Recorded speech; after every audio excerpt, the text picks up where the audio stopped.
سیمپل پرزنټ ټنس د انګلیسي ژبې د زمانو له جملې څخه یوه زیاته مهمه او ډیره استعمالیدونکې زمانه ده چې د هغې زده کول د هر هغه چا لپاره چې غواړي انګلیسي ژبه زده کړي او ورباندې روانې خبرې وکړي ډیر مهم او لازمي دي.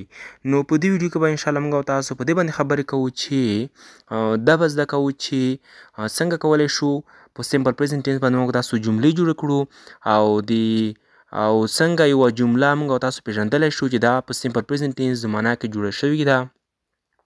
او همدا ډول په سیمپل پرزنټ ټنس باندې به تاسو د دې ویډیو له کتلو څخه وروسته بالکل په اسانه ډول محاوره وکړی شئ. نو راځئ چې په درس باندې شروع وکړو. سیمپل پرزنټ ټنس زمانه چې ده د دې په اړه کومې ابتدایي او لومړنۍ خبرې چې دي هغه ما په تېره ویډیو کې تاسو ته کړي وې. تاسو کولی شئ چې هغه ویډیو زموږ په چینل باندې وګورئ. په دې ویډیو کې بیا هم یو څو داسې مهمې او ضروري نقطې چې هغه د نننۍ درس سره تړاو لري هغه راخلو او په هغې باندې یو لږ څه باندې رڼا اچوو. لومړی خو دا چې سیمپل پرزنټ ټنس کومې زمانې ته ویل کېږي. دا هغه زمانه ده چې موږ او تاسو ته داسې اعمال بیانوي چې هغه په تکراري ډول او یا په عادتي ډول پیښیږي.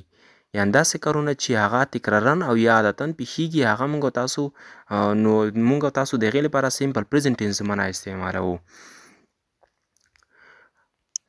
او راځو د نننۍ ویډیو اصلي موضوع ته چې هغه د سیمپل پرزنټ ټنس فارمولونه دي او یا سټرکچر دي چې د هغې په زده کولو سره به تاسو وتوانیږئ چې په لسګونه خو څه کوي چې په سلګونه جملې تاسو جوړ کړی شئ. نو د هغې له فارمولونو او سټرکچرو څخه لومړی مهم او ضروري سټرکچر چې د هغه مثبت سټرکچر او یا مثبت فارمول دی. دا کوم ډول فارمول دی خوږو دوستانو تاسې په سکرین باندې ګورئ. دا د سیمپل پرزنټ ټنس مثبت او فارمول او یا سټرکچر ده. راځو د سټرکچر په لور یو څه ناڅه سټرکچر تشریحوو. دلته تاسو ګورئ خوږو دوستانو په غور سره فکر ورته کوئ. درس مې بیخي درته اسان کړی دی. تاسو به ستړي کیږئ نه. انشاءالله زه تاسو ته دا اطمینان درکوم چې د ویډیو تر پایه د کتلو سره به تاسو په سیمپل پرزنټ ټنس باندې بیخي زیات پوه شئ. پاس په سټرکچر کې لومړی راغلی دی چې سبجیکټ او بیا ورب دی او بیا ایس دی او بیا کمپلیمنټ دی. تاسو ګورئ په دې یو باندې مو زه اوس پوهوم. سبجیکټ یعنې فاعل او که په ساده پښتو کې موږ تاسو ووایو چې کار کوونکی. سبجیکټ خو کار کوونکي ته ویل کېږي او دوهم ځای کې بیا راغلی دی چې ورب. ورب چې دی تاسو ښه ورباندې پوهیږئ چې هغه فعل ته ویل کېږي خو پام مو وي چې ورب 1 استعمالول کېږي ورب 2 او ورب 3 نه استعمالول کېږي دغه ځای کې. او له هغې وروسته ایس دی چې لاندې په مثالونو کې به انشاءالله درته تشریح کړم. او بیا کمپلیمنټ یعنې د جملې پوره کول دي. راځو د مثالونو په لور چې انشاءالله تاسو به ښه په دې باندې پوه شئ. په مثالونو کې لومړی تاسو ګورئ دې مثال ته. He washes the car every day. He washes the car every day. دی هره ورځ موټر مینځي. خوږو ملګرو تاسو لومړی دغه فعل ته وګورئ. دا کوم ډول فعل دی؟ دا کوم ډول دغه چې دی یو تکراري فعل دی ځکه چې هره ورځ پیښیږي. په همدې خاطر په سیمپل پرزنټ ټنس زمانه کې دغه راخیستل شوی هم دی. اوس راځو په دې مثال کې په اسانۍ سټرکچر عملي کوو. تاسو ګورئ ورته دوستانو. پاس په سټرکچر کې لیکل شوي دي چې کوم وخت کې موږ تاسو په سیمپل پرزنټ ټنس باندې مثبت مثال جوړوو نو لومړی به هلته سبجیکټ راوړو. تاسو وګورئ دلته سبجیکټ چې دی هغه هی راغلی دی. که څه هم هی چې دی دغه په خپله سبجیکټ پروناون دی خو تاسو کولی شئ چې په خپله سبجیکټ هم استعمال کړئ. سبجیکټ چې دی هغه یا په خپله په جمله کې استعمالول کېږي او یا د هغې ضمیرونه راوړل کېږي. او د سبجیکټ ضمیرونه چې دي کومو ته چې سبجیکټ پروناونس ویل کېږي هغه چې دي هی شي ایټ I, we, you, they دغه فاعل ضمیرونه دي. نو کوم وخت چې موږ تاسو یو مثال جوړوو یا په انګلیسي پرزنټ ټنس زمانه باندې خبرې کوو نو یا خو به دغه ضمیرونه استعمالوو یا به په خپله فاعل راوړو. که چېرته فاعل موجود وي د فاعل نوم موجود وي نو یا به هغه راوړو. تاسو اوس راځو په دې مثال کې په اسانۍ سټرکچر عملي کوو. تاسو ورته ګورئ دوستانو. لومړی چې دی په سټرکچر کې هلته لیکل شوي دي چې لومړی به سبجیکټ لیکل کېږي. نو لاندې جمله کې هم لومړی هی سبجیکټ راغلی دی. سبجیکټ پروناون دی یعنې فاعلي ضمیر دی. او دوهم چې دی هغه پاس په سټرکچر کې لیکل شوي دي چې ورب 1 به راوړل کېږي یعنې د فعل لومړی حالت. لاندې تاسو وګورئ واش چې دی هغه د فعل لومړی حالت دی هغه راوړل شوی دی. او له هغې وروسته بیا په سټرکچر کې تاسو ګورئ ایس یا ای ایس، یعنی د فعل سره به یا ایس جمع کول کېږي یا ای ایس. نو دا یوه ډیره مهمه او ضروري خبره، تاسو سم په غور سره فکر ورته کوئ.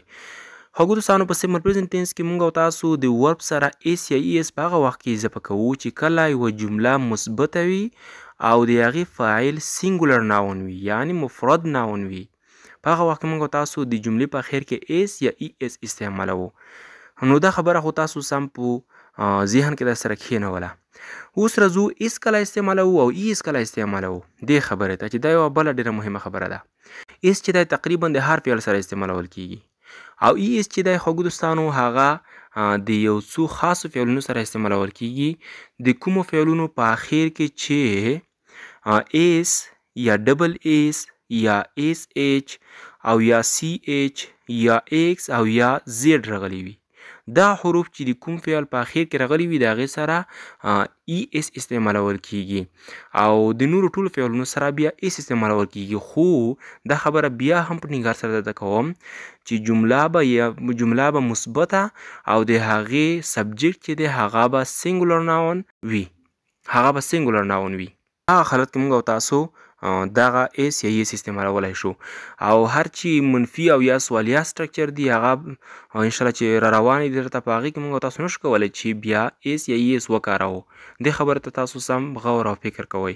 نو دا خو هغه مثال و چې په هغې کې د سبجیکټ ضمیر استعمال شوی و. اوس راځئ چې په خپله سبجیکټ درته پکې استعمال کړم. داسې مثال ته وګورئ، لکه مثال زه وایم چې Ali goes to school every day. Ali goes to school every day. علي چې دی هغه هره ورځ ښوونځي ته ځي. نو دا خو درته معلومه شوه چې کوم وخت کې موږ او تاسو ایس یا ایس استعمالوو. هغه وخت کې استعمالوو چې هی شي ایټ او یا سینګولر ناون راغلی وي په یوه جمله کې، نو بیا د ورب سره ایس یا ایس استعمالول کېږي.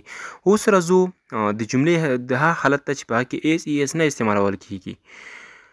د پسنۍ هی شي ایټ او سینګولر ناون څخه سوا نور ټول کوم ضمیرونه او یا فاعلین چې دي د هغې سره ایس ای ایس نه استعمالول کېږي، لکه وی یو دی آی او همدا ډول پلورل ناون. د دې سره موږ او تاسو نشو کولی چې